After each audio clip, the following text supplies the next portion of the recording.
Oi, oi, meu nome é Haridan e você está no canal Seja Luz. Então seja bem-vindo para mais um vídeo aqui no canal. Hoje, no nosso vídeo, nós estaremos dando continuidade no estudo do capítulo 12 do livro do Apocalipse. Mas antes de iniciarmos, eu te peço para se inscrever aqui no canal se você ainda não é inscrito e também não se esqueça de ativar o sininho de notificações para assim você não perder nenhum vídeo aqui no canal. E agora eu te convido a fazermos juntos uma oração para que o Espírito Santo esteja nos conduzindo no decorrer desse estudo. Senhor meu Deus e meu Pai, nesse momento estaremos dando continuidade no estudo da Tua Palavra. Venha nos dar luz, venha nos dar sabedoria para compreender essa mensagem, no nome santo do Senhor Jesus. Amém.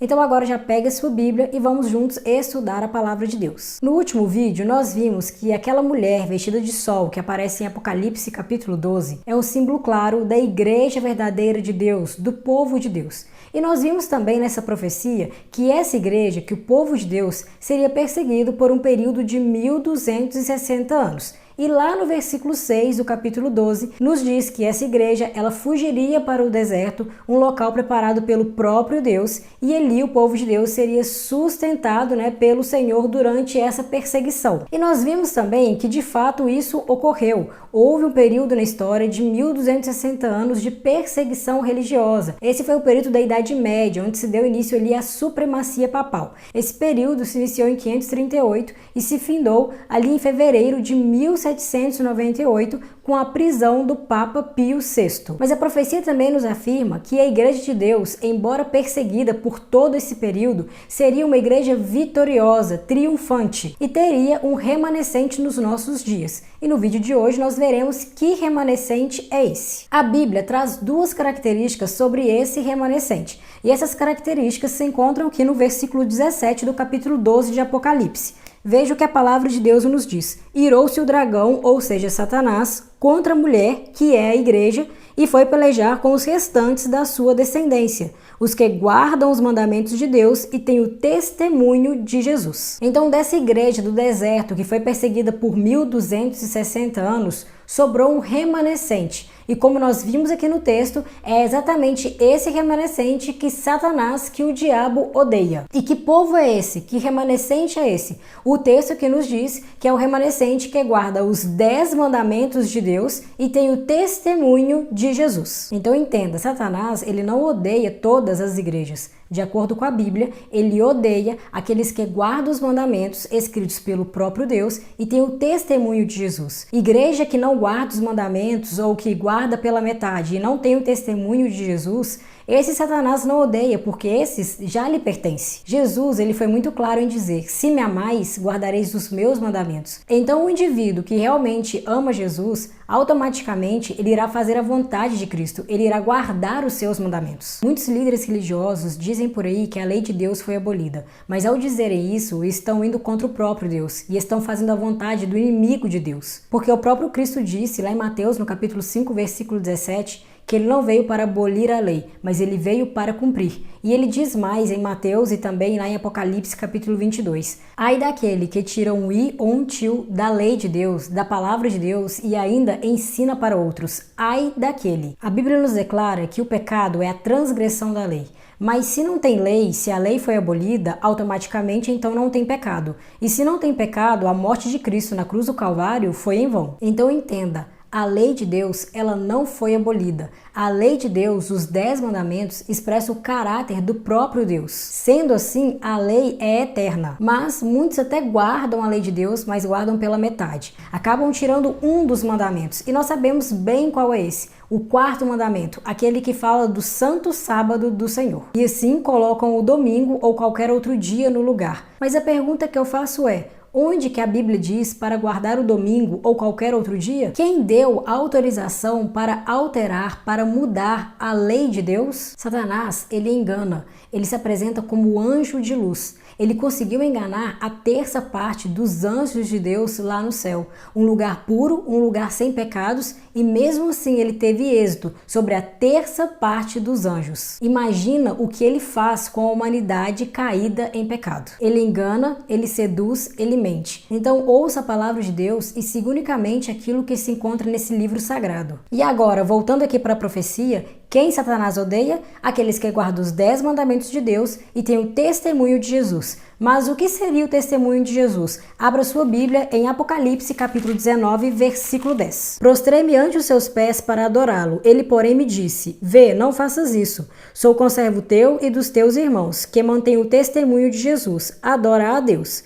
Pois o testemunho de Jesus é o espírito da profecia. Então, o que é o testemunho de Jesus? O espírito ou o dom de profecia, ou seja, uma manifestação do dom profético. Ok, então veja, a igreja verdadeira de Deus, de acordo com aquilo que nós estamos estudando aqui no capítulo 12 do Apocalipse, é uma igreja que tem 3 características. Primeiro ponto, é uma igreja que surgiria após 1798, porque até então essa igreja ela estava oculta no deserto por causa da perseguição de 1260 anos. Então ela não pode aparecer antes disso. Ela surge depois de 1798. A segunda característica é que essa igreja, ela guarda os mandamentos de Deus, os 10 mandamentos do Senhor como eles são. E a terceira característica é que essa igreja, ela tem o testemunho de Jesus, ou seja, o dom de profecia. E nós então encontramos uma igreja que de fato apresenta essas 3 características. A Igreja Adventista do Sétimo Dia, ela surgiu no desapontamento milerita de 1844, ou seja, após 1798.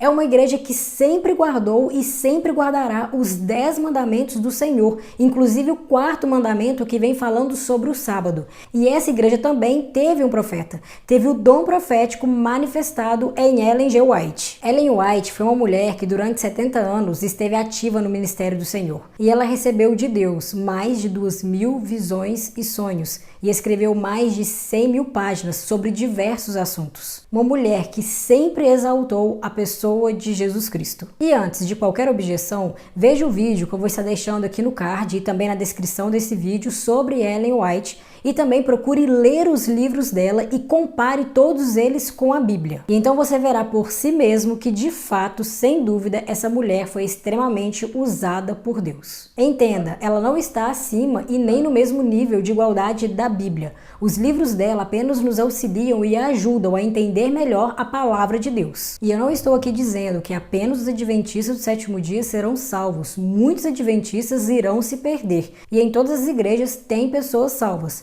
Mas eu não conheço nenhuma outra igreja na face da terra que tenha um compromisso tão leal com a Bíblia Sagrada como a Igreja Adventista do Sétimo Dia. E eu não conheço também nenhuma outra igreja que apresenta essas 3 características apresentadas aqui em Apocalipse capítulo 12, versículo 17. A Bíblia nos informa que Deus sempre teve um povo com quem ele estabeleceu uma aliança. Lá no Antigo Testamento, nós percebemos que Deus escolheu Israel.